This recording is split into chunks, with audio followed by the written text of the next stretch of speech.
Are you looking for a fun way to win up to 25 times your money this football and basketball season? Test your skills on Prize Picks, the most exciting way to play daily fantasy sports. Just select 2 or more players, pick more or less on their projections for a wide variety of stats, and place your entry. It's as easy as that. If you have the skills, you can turn $10 into $250 with just a few taps. Easy gameplay, quick withdrawals, and injury insurance on your picks are what makes Prize Picks the #1 daily fantasy sports app. Ready to test your skills? Join the PrizePicks community of more than 7 million players who have already signed up. Right now, PrizePicks will match your first deposit up to $100. Just visit prizepicks.com/bluewire and use code BLUEWIRE. That's code BLUEWIRE at prizepicks.com/bluewire for a first deposit match of up to $100. PrizePicks, daily fantasy sports made easy. Support for this podcast comes from Frito-Lay and the 2023 Snack Bracket Championship. The Frito-Lay Snack-It Challenge is underway, and fans are voting on their favorite snacks to crown champion. We're talking about prime-time matchups between the best 64 snacks in the land. Will Ruffles Ridges reign supreme? Can Doritos defend their dynasty? Or will Smart Food use their smarts for a surprise upset? Only you can decide. Get in on all the action for a chance to win up to $1,000 or a year's worth of snacks. Let your snacks be heard. Just go to fritolaysnacket.sbnation.com to vote and enter for a chance to win. No purchase necessary. Sweepstakes ends April 3rd, 2023. Void where prohibited. Year's worth of snacks awarded in the form of 52 coupons, each good for 1 bag of chips. See official rules at fritolaysnacket.sbnation.com. Hello, friends. Welcome to Kirk Your Enthusiasm, one of the rare times in season where I'm talking with somebody that isn't my co-host, Josh Bowe. Today, I am joined by someone who, if you don't know who he is, you haven't really been paying much attention. He's currently national writer at the Washington Post. He is one of the co-hosts of one of the best basketball podcasts on the internet, Greatest of All Talk, and the author of Bubbleball. Today, I am joined by Ben Golliver. How you doing, man? Doing well, man. Got a little bit hungover from All-Star Weekend, not in the alcohol sense, but just in the headspace sense. It was a lot going on, all leading up to a pretty disappointing All-Star Sunday night, which I think has been rightfully killed on the internet for the last 48 hours. So that at least helped me stabilize a little bit to realize I wasn't just by myself feeling like it was just a complete waste of time in the actual All-Star game. But, doing good. Back in LA, ready for Russell Westbrook's debut with the Clippers probably later this week, and the Lakers playoff push, all sorts of good stuff going on out here. So I've bothered you on and off for several years just because I enjoy your content. I'm a longtime listener to y'all's podcast, but I've never actually asked to have you on. And what finally kind of sprung that leak to have me reach out was you were front and center for one of the biggest, it looked like the biggest scrum of NBA All-Star Weekend with new Dallas Mavericks guard Kyrie Irving. And I've having listened to you for years, you seem to have a fair number of strong opinions on Kyrie. And thus far, the Dallas Mavericks experience with him it's been nice. I don't know. It's been mostly basketball. He's had some pretty straightforward statements where he's like, I don't really want to talk about my free agency. And then, he got to All-Star and gave, a soliloquy of sorts to every single question he was asked. And, I sort of wanted to get your read on the situation with him right now, because he seems like he's on, good behavior. Behavior's not really fair, but he wants a new contract. So it's in his interest to sort of make nice right now. And, with what he had to say at All-Star break, I was wondering sort of what you think about where he is right now. Well, I think you take it all the way back to 2010. It's the first time I ever came across Kyrie Irving. It was at the Nike Hoop Summit, which is a showcase event for high school prospects to play against, international prospects. And it's usually, it's a really good scouting event. And often the players who are in that event, if they star there, they go on to be the number 1 pick, number 2 pick, number 3 pick in the draft a year and a half later, right? So Kyrie was the best player in that class. I think it was him and Harrison Barnes. At that point, he had committed to Duke, and he was really interested in media studies of all things. He was almost like the CJ McCollum idea of I'm going to have a media career and a basketball career. He's very charismatic, very charming. And, when he started doing the Uncle Drew stuff and when he was the number one pick in the NBA and he's like, Nike's poster boy early in his career, it all made total sense because it's like, oh, yeah, you can kind of see that germinating when this guy was a teenager. And obviously, the guy that we see today is different in a lot of ways. But I would say the biggest similarity, he's a guy who's driven by his heart, not by his head. He is not this like crazy rational thinker who's like everything's just got to be A then B then C then D, right? He's gets caught up in the moment. He gets ideas in his head and he just sort of runs with them. He's on this kind of perpetual path to find out who he is and to explore his history and to sometimes just go down YouTube wormholes. I mean, all those kinds of things are part of the Kyrie Irving experience. And I think he's being driven by his heart right now because I think he felt, this is my interpretation. I think he felt offended by how things went down in Brooklyn in terms of them not giving him the extension that he wanted when push came to shove, in terms of this idea of like his vision of we're going to co-manage the Nets, me and Kevin Durant and Sean Marks and, Joe Tsai, we're all going to be on level footing. Well, it didn't quite work out that way. Like Kevin got to manage the Nets, pretty much, but Kyrie, he didn't get his contract, so he's a little bit, burned there. And then I think also, he is realizing he's at a crossroads, which guys in their early 30s hit constantly, which is I'm no longer a top 10 type player. My skills are eroding a little bit. I need to prove my worth to my, potential employers in terms of, making a contract year push. And I think when he wants to turn the charm and charisma on, he can absolutely do it, right? And that's what you saw at All-Star Weekend with the long answers like you're describing, with the really frank talk in terms of, I don't know if you want to get into what he said about trade requests or load management or any of these other topics, but he was very forthcoming. And, that's the honeymoon period. He has every reason to want to be in a honeymoon because he wasn't able to get the deal he wanted from Brooklyn. He wants to get it from, Dallas, or maybe he wants to generate a market where he can, have some more options. But there were not very many teams interested in Kyrie Irving last summer. And I feel like that was probably an eye-opening experience for him to realize that he needs to get this thing back on track. Yeah, the Kyrie Irving is a content machine. I have almost had a hard time figuring out what stuff I do and don't want our site to cover, because one thing I've ran into early, and I knew this, but I hadn't experienced it, is the Kyrie fan base it travels and it's huge.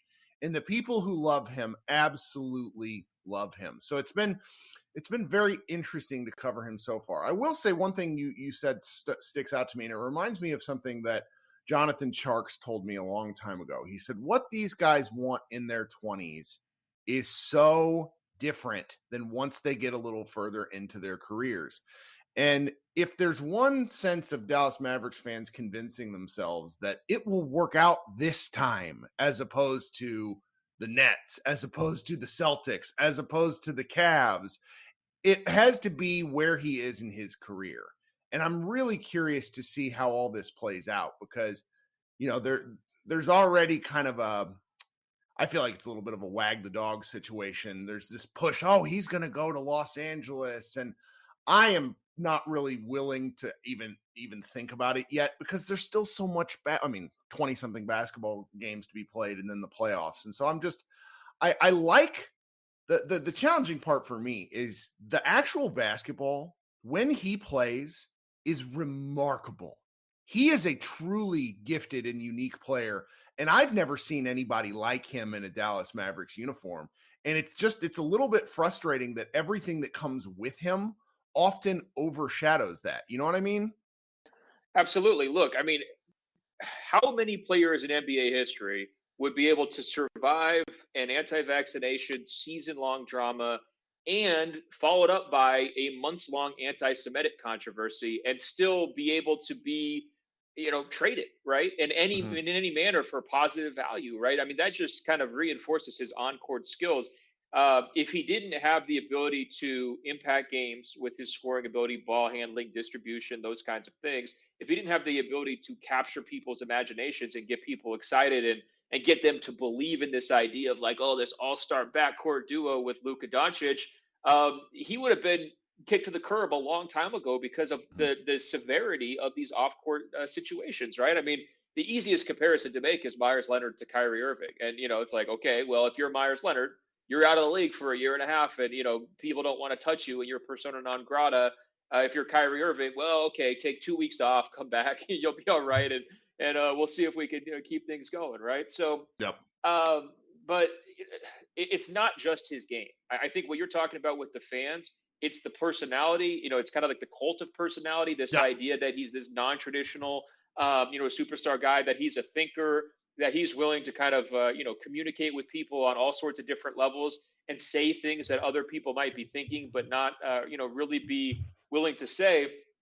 That unfolded gradually. I don't think he had a master plan to get here, but I remember at All-Star Weekend years ago, shortly after he had made his first flat Earth comments, he realized how much attention he had gotten for those. I mean, everybody's writing about it. All these school teachers are saying, okay, you're poisoning the youth's minds and all this kind of stuff, right?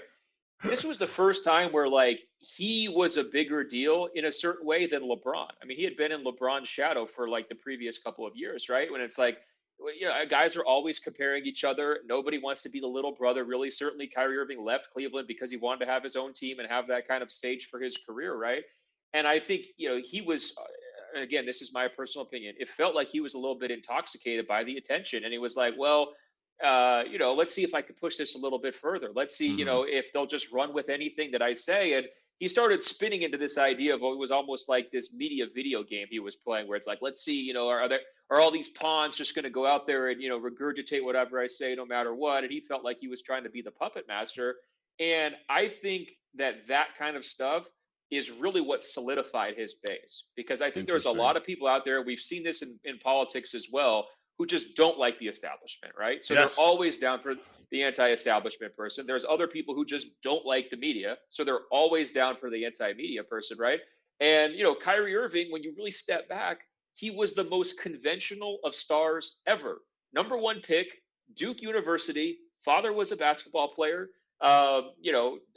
all-star very quickly into his career, winds up winning a title, Nike signature sneaker, and Pepsi movie, right?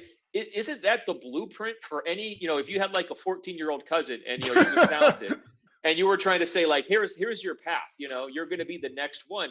Every single one of those things would be on that checklist, right? That's a really and good yet point. Here he goes mid-career and he spins it completely 180 degrees and says, now I'm the unconventional guy, even though I've been the most conventional star possible. It was quite the turn.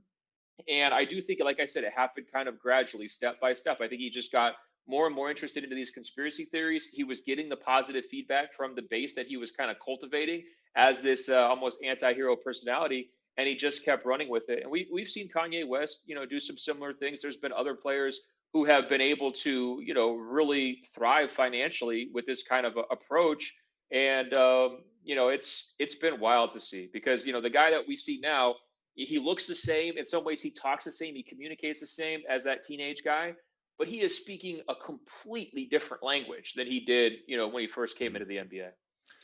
I think the temperature will be turned down significantly from the kind of media attention that he got in Brooklyn, just the day-to-day coverage. There's not as many reporters. There's not as many antagonistic reporters, which I think he will really probably benefit from. Fewer disputes and arguments and things like that behind the scenes from the sort of stuff that we saw up in Brooklyn. So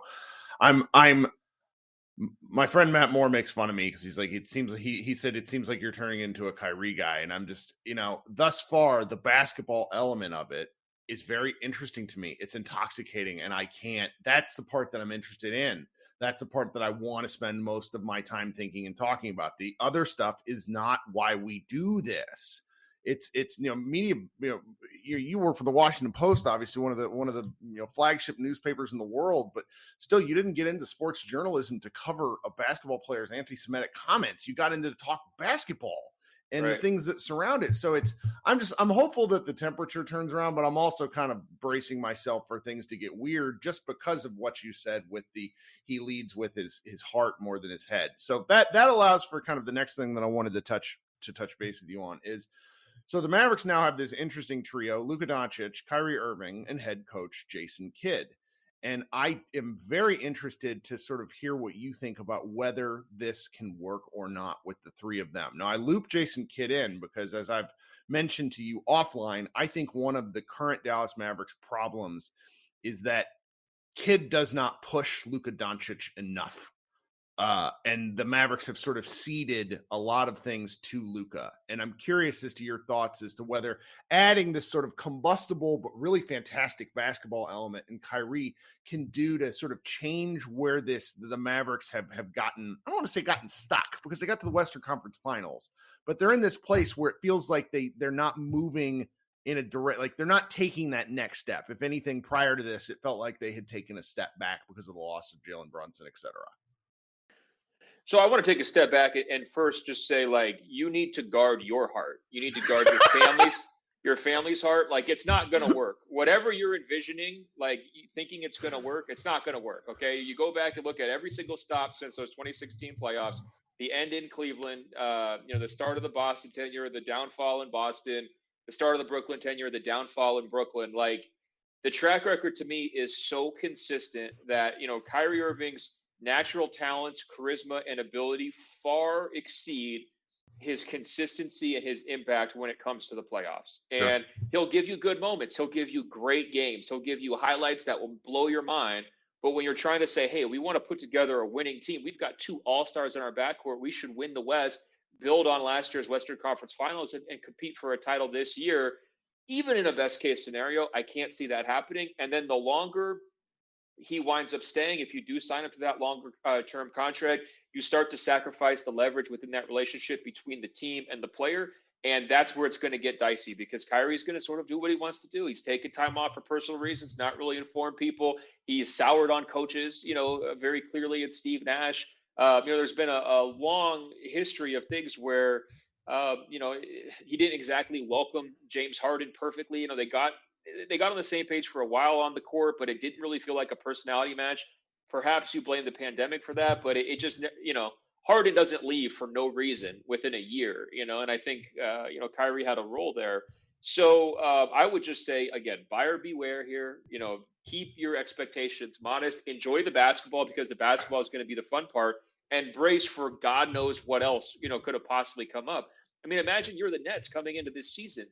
Do you think in a million years, even after all of their experiences with Kyrie Irving, they thought that they were going to have Orthodox Jews sitting courtside at Brooklyn's Barclays Arena, maybe in Indiana, I can't remember exactly where that game was, protesting, Kyrie Irving protesting the organization? I mean, making them look as if, they were endorsing some of the ideas in that movie.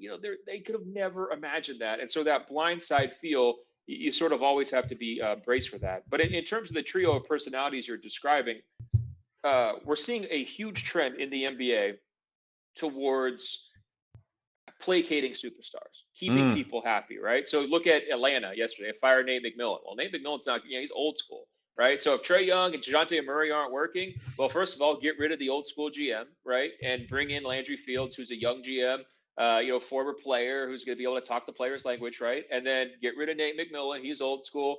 And then, certainly whoever they hire is going to be younger and more flexible as their next coach than Nate McMillan was, right? This is a trend that the Clippers, let's bring in Russell Westbrook because he's buddies with Paul George. The entire Nets experience, from start to finish was all about this. So this is a very common trend that we're seeing. And I think with Jason Kidd, the pros are instant credibility with superstars because he's been there, right? That's why Paul George likes Russell Westbrook, because those guys, they're sort of like Harvard alumni. It doesn't really matter how they got to Harvard, but hey, we're both Crimson men, right? So we're going to take care of each other. So you're going to have that element with Jason Kidd towards both Kyrie and towards Luka. He's going to have that internal credibility.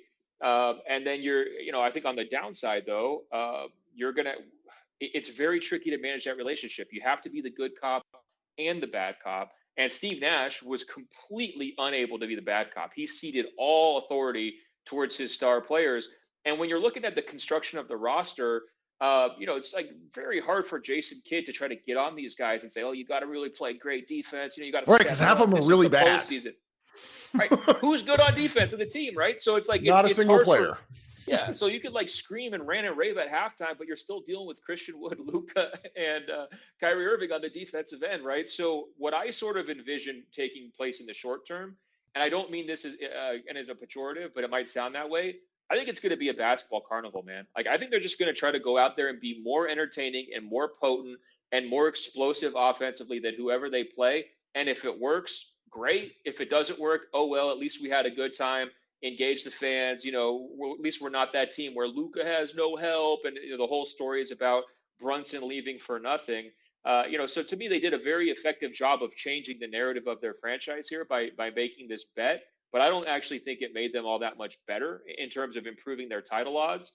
And I'll just say this: I've been betting against Kyrie since 2016. If I was really betting real money, I would be a rich man.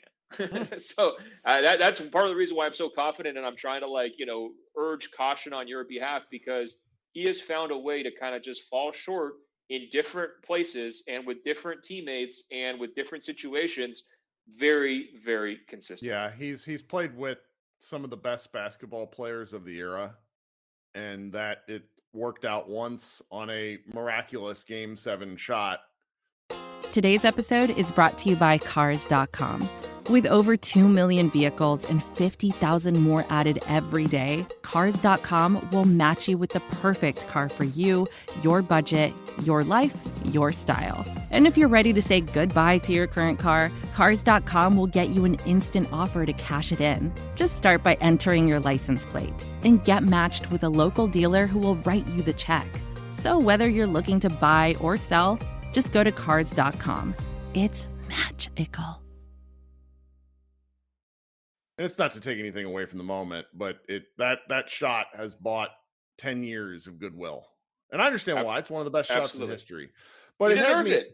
Yeah, I mean, he earned it. I mean, no one else has. I mean, you could argue it's one of the biggest shots in NBA Finals history, right? I mean, sure. Ray Allen, I guess, would be up there too. But I guess if you're trying to say, is this going to work in Dallas, you can't base that premise on the very best moment of his career. You got to find the baseline. And the baseline's a lot lower than people think, and it's a lot lower than the Kyrie stance thing, right? Because the Kyrie stans are saying, this guy, he's the most devastating one-on-one player in the postseason. No one wants to guard him. If you go back and watch that tape, Nets versus Celtics last year, he gave you one good game out of 4. The other 3, he was just non-existent, and he checked out. His heart wasn't in it, and so he wasn't in it. And that's something that you do have to worry about. Oh, Kyrie, he just dominates a lot of the thinking. But I did, one of the things I listened to you and your co-host Andrew Sharp talk about on the GOAT podcast was kind of when you were discussing your own all-star things, one of the things you talked about was a lot of where you see, I don't know if it's stagnation, because I don't think that's right. Luka's a fringe MVP candidate for a lot of people, but just sort of a little bit of you want to see more from Luka Doncic. And I'm just sort of the point, and I've been here for a couple of weeks. It's taken me a while to get to this point. And Jonathan Abrams wrote it was a nice profile for the New York Times about Luka Doncic. And in the piece, he got some quotes from Luka's former coaches over Real Madrid and from when he was younger. And it seemed that Luka really, really, really thrived on being challenged, as a lot of the greats do.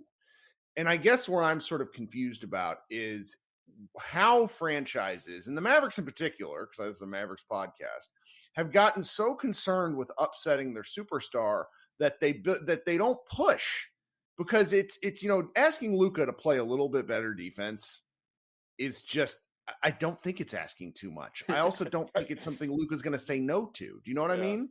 Yeah, absolutely.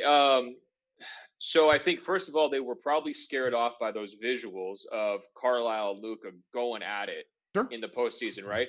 And you could make the case, and I was actually at some of those games where they were going back and forth, but it's completely possible for those to be healthy interactions. Now, whether they were or not, who knows? But if you have 2 really competitive people, Carlisle, very competitive coach, Luka, very competitive player, it's okay to be yelling at each other every once in a while. You don't have to overreact to it.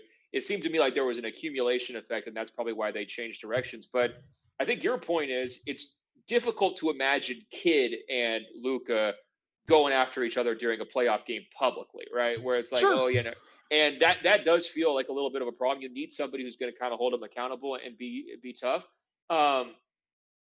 So, just to reframe what I'm looking for from Luka, I would like greater defensive commitment for sure. Mm-hmm. But what I would really like is better comportment on the court when it comes to technical fouls, getting, hustling back on defense, not yelling at the referees, not shoulder slumping, better on-court leadership in terms of rallying the troops, getting people excited. This is a 5-man game, not a 1-man game when times get tough. I would like to see, and this helps. This is a big help with Kyrie coming. Greater trust in his second and third options, where it doesn't have to be this crazy sky-high usage, where it's okay to let other guys have some possessions and you find ways to kind of help out around the edges. Ultimately, that will save Luka, kind of working smarter, not harder, where, that way he's going to be more efficient in the time that he has the balls. So those are the main areas that I kind of want to see improvement from him. I generally trust Luka's competitive drive because, the guy's a maniac. Like he really, really wants to win. He wants the ball in his hands in big moments. Like he is, an ideal franchise player. If everybody under 25, I think he'd be my first pick in terms of a franchise player. But he needs somebody to say, hey, look at how Steph Curry inspires his teammates. Look at how Giannis kind of brings the group together. Look at how some of these, guys maintain their calm in the big moments, as opposed to like flipping out and losing their mind, which, consistently happens for Luka. So, those are kind of the adjustments I want to see from Luka. And I don't think that those have to be some, dictator type coach getting through to him on that stuff. It's almost more like ownership, his people, agent. Let's all sit down and talk about it and come up with a plan for how we can do this.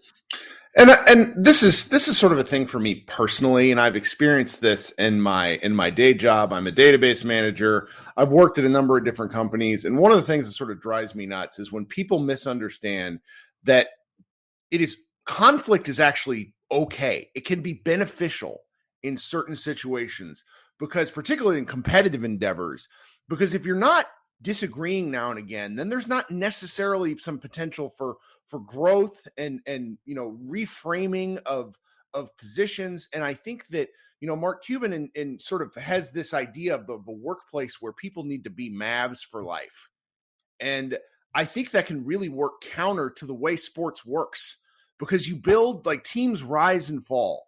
You're not always going to get along. You're not always going to be happy with one another. And I think that notion has sort of overtaken the way he's built this team, because he wants to have a kid or a Jason Kidd coach for 15 years. But you know what? I think he held on to Rick Carlisle for 5 years too long. I think he held on to Donnie Nelson for 5 years too long. And so as I'm thinking about this with like team building things, it's look at the starters. Like, frankly, until they moved on from Dorian Finney-Smith, they had 5 of the same rotation players in 2023 that they had when they traded for Kristaps Porzingis in March of 2019. That's unheard of in today's NBA. And it's just, it's one of these things that's been rotating around in my head. And you're, like, you cover so many teams and think about this stuff from a big picture. And I don't know, I'm rambling at this point, but it's something that I worry about as like the overcautious nature of this Mavericks team. Yeah, no, totally. I was sitting around, I think I wrote multiple blurbs or columns over the last 12 months, basically saying Dallas faces more pressure than almost any other team to just shake it up, because your message to Luka, if you're so concerned about not offending him and not, angering him and keeping him in town and having him be the next Dirk, if those are your goals, you can't just trot out the same starless supporting cast and lose Jalen Brunson, in sort of the first big move of Nico Harrison's tenure, and just think Luka's going to be cool with that forever. Like, that's, because he's going to look around and say, well, Trae Young got DeJounte Murray, right? Anthony Edwards, he got Rudy Gobert. He's going to look around. Now Kevin Durant's going to play with Booker, and he's going to say, well, how come you're not bringing any of these guys to me? So I think that I do think it's important to try to put yourself in Mark Cuban's shoes or Nico Harrison's shoes, though, because Luka is worth so much more to the Mavericks than vice versa, right? And so it does put you into this power imbalance dynamic where it's like you have to try to read his mind. You have to try to read what he's going to be thinking a year from now, 2 years from now, to make all of your decisions sort of around this idea of, yes, we're trying to build a title team, but we're also trying to build and construct an incubator where Luka's just going to be happy forever. And It's only gotten more challenging here over the last 5 years. We were discussing this on the Greatest of All Talk. Like, we're almost into the one and done era for superstars, right? Where it's like Harden's in Houston, then he's in Brooklyn, then he's in Philly. He might leave again this summer, right? It's like that's a 4-year college, window, and he could be on 4 different teams during that window. Kevin Durant, is there any guarantee he's going to be super happy in Phoenix and play out the rest of his contract there? Well, not based on what we've seen here over the last couple of years.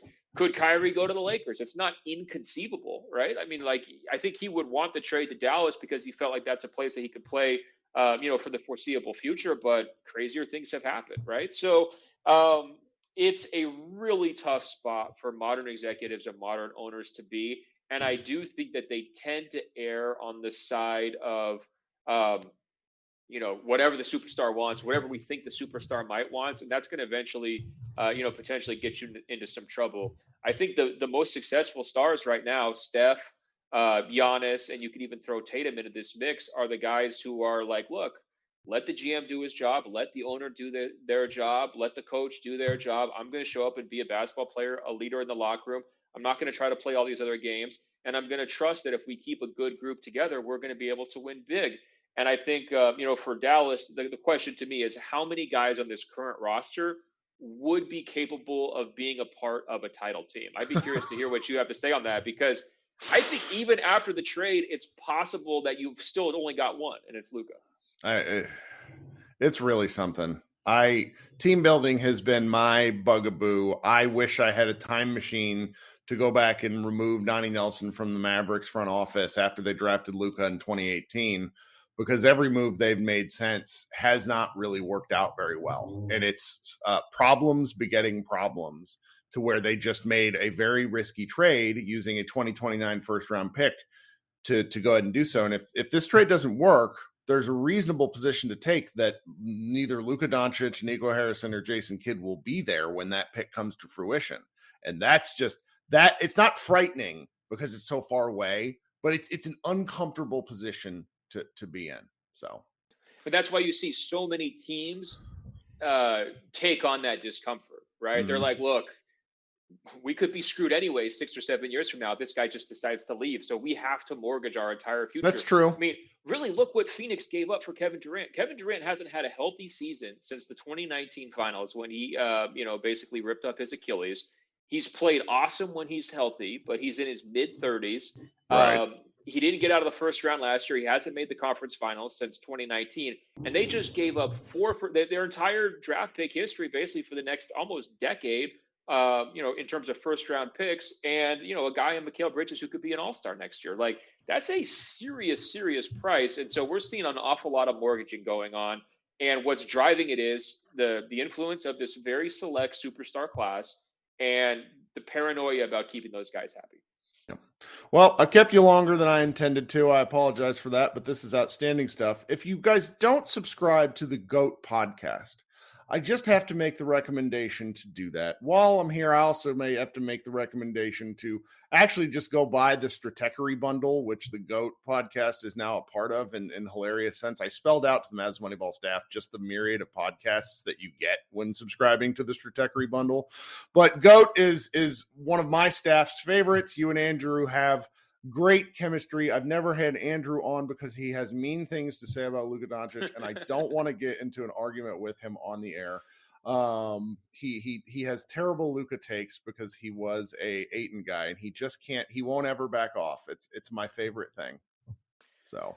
Yeah, I mean, I try to jab about that Ayton column, about every 3 months. It's a sore spot, so I don't want to do that behind his back on your show. But right. I think you guys need to go Lincoln Douglas on Luka right in the middle of the postseason run, because imagine if you had done that last year after, let's say, like Game 4 of the second round series. It might have been the sweetest moment of your life, Kirk. It's amazing. Well, guys, subscribe to the GOAT podcast. Subscribe to the Washington Post. I do as well. Another great newspaper. Ben, do you have anything you want to plug before you go? No, you were very thorough in plugging for me, so I appreciate that. Bubbleball, you can buy the book on Amazon. There's a Luka section in the book, actually, because of course he hit that. But if you haven't read Bubbleball, we're now so far away from what happened there. It feels like it happened in another timeline. It's such an incredible point in history. It's so cool that you wrote that. How long were you there? So I was in the bubble for 93 days, and it was a long go. I've said, and I put this in the book, that I'm never going to go back to Disney World. But now I've thought, do I do like a 10-year anniversary reunion where I go back and rent my same hotel room and just give myself PTSD? Like, would that be God. maybe film it for like TikTok or something? I don't know. But 93 there's a Luka days. section in the book is what I was trying to say, because he hit that shot against the Clippers. It was like one of the best moments of the entire bubble. So I talked about that. There's some Larry Bird comparisons from Carlisle. Like you're saying, it's a time capsule, man. I think Mavs fans who like want to remember back before there was questions, there was no questions about Luka at that point because he was the wonderkin completely, and it was a great time. And I had a good time. Check the link to the show notes. I'll post Bubbleball in there along with where you can find Ben on everything. Thanks so much, buddy, for taking the time with me, and maybe we'll do this again next year. All right. My pleasure, and let's just hope we get Suns versus Mavs in the playoffs again, because I can promise you I'll be covering that, and that would be a wild series this year. All right. Have a good day, guys. Thanks so much for hanging out.